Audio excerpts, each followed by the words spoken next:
Hello and welcome to today's episode of the Jacksonville Jaguars Insider Podcast. My name is John Shipley.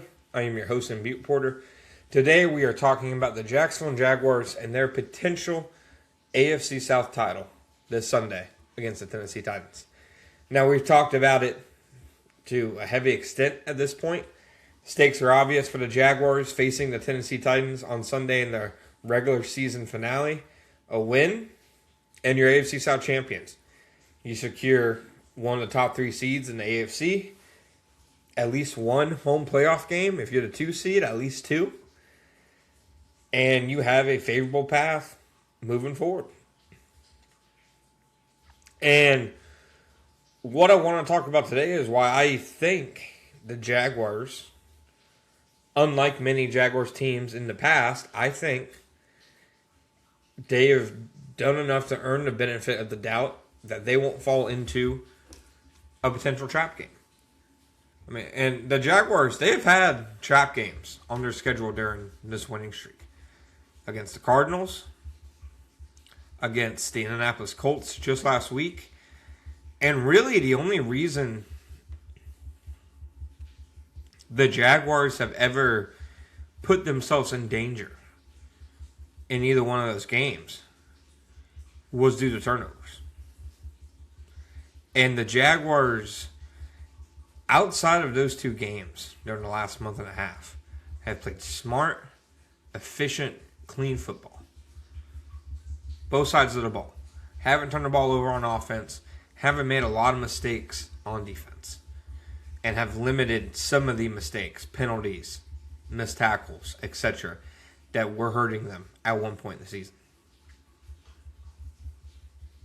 And that's why I think the Jaguars, I mean, you just look at the games that they've lost this year. There's only been 4.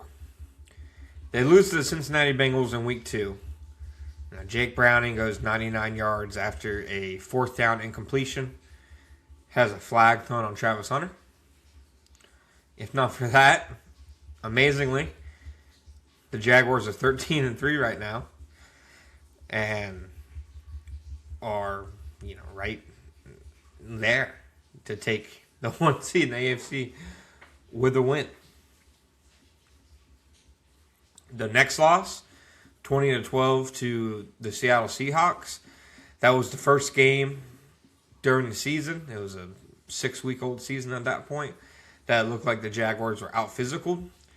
I thought at the time the Jaguars had just kind of ran out of gas. It was their second game in 6 days after playing on Monday Night Football earlier in the week. They were banged up a bit. It was obviously an emotional win against the Kansas City Chiefs on Monday night earlier in the week. I thought the Jaguars had just came out flat. They came out banged up. Not uninspired, but they looked bleh, from the start. I mean, the first series on offense was really bad. So to me, that one, they ran into a fantastic team, and they weren't on their A game. I mean, the Seahawks are a win away from being the 1 seed in the NFC. Out of the 4 opposing teams who have a chance to be in the 1 seed in either conference, the Jags have played 3 of them, and they're 2-1 against them. The only one they haven't played is the New England Patriots. But the Seahawks, they outplayed the Jaguars, and they outdid, I think, what the Jaguars do well. They out-Jaguared the Jaguars in a lot of ways. They got after Trevor Lawrence. They protected well. They were able to win in the trenches, and they generated more explosive plays. Their next loss to the Los Angeles Rams in London. The worst loss of the Liam Cohen era. The only game that they've been in that they weren't competitive in. Which in a 6-game sample size says something to me. No, not every win's been pretty. The Arizona Cardinals and Las Vegas Raiders both took them, all 9, 10 rounds, whatever the saying is. But regardless, there just haven't been many games where they haven't gone into the last few minutes with at least a chance to win. That was the only one. Jaguars, that was another example of, obviously they had some key injuries impacting them, but the offense was just in a bad place. The defense gets picked apart by a red-hot Matthew Stafford. The Jaguars, they just, that's when the Rams really started leaning into the 13 personnel. It seems like the Jaguars, that's one of the only games I can think of this entire season where I can say the opposing offense's plan and the opposing offensive play caller, had the advantage over Anthony Campanile. It was a beautiful game plan by Sean McVay. And, other than that, you have the obviously massive blown lead in Houston where you're leading by 3 scores with 13 minutes left in the game. There's no excusing that. The Jaguars did that one to themselves. Otherwise, where are these trap games that the Jaguars have fallen into? Where are the instances where they haven't played to their standard? 4 all season and a 16-game sample size. That to me is significant. That to me is meaningful. That to me says this is a team that I think you can trust this Sunday. Because I get it. People are going to feel anxiety until they see the game play out.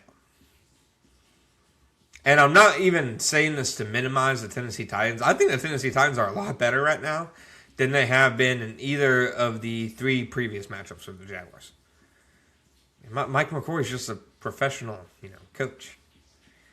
He's a good bit better than Brian Callahan. Cam Ward's playing better. They're putting up more points. They just look more confident. So this isn't a slight to Tennessee.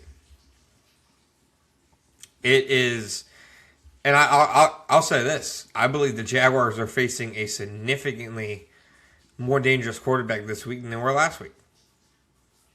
Shocker. The rookie number 1 overall pick has a lot of talent and is more lethal potentially to a defense than a 44-year-old quarterback, but that's my stance nonetheless. I think the Jaguars just, you can't look at past Jaguars teams and try to apply it to this team. I know a lot of people tried to do that, especially early on in the season, and I don't think you can do it. I don't think it's applicable. It doesn't matter that last year's team was so bad in 1-score games. It doesn't matter that the 2023 team collapsed late in the season. It doesn't matter that the 2022 team, really only made the playoffs because they got hot down the stretch and they played in a bad division. If that 2022 Jaguars team, it meant something that they won the AFC South. It meant something that they won a playoff game, and it meant something that they played Kansas City tough at Arrowhead.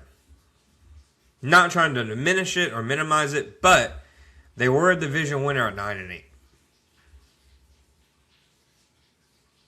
The Jaguars and Texans right now, the current renditions of them, if they were in the 2022 AFC South, they wrapped up the division weeks ago. So it's a much better AFC South now than it was then. I think that goes without saying. And I think there's just no comparison between this team and any of the previous that we've seen during, the Trevor Lawrence years. It's a gritty team. They know how to win games. They've won games in different ways. They've won physical rock fights. I think that Colts game in a lot of ways, where they've had to lean on their defense. They've won shootouts. They've gone down to the wire. They've overcome turnovers. They've forced a ton of turnovers. They've thrown the ball all over the yard. They've leaned on the running game. They've done a little bit of everything this year. And it is because they've shown that ability to win in so many different ways. To win when that is what is the new standard and what is expected, that I think you can be confident in them this week to not fall into the trap and to not fall apart and to simply put, most importantly, win the AFC South. Thank you guys for listening to today's episode of the Jacksonville Jaguars Insider Podcast. My name is John Shipley. Be back next time.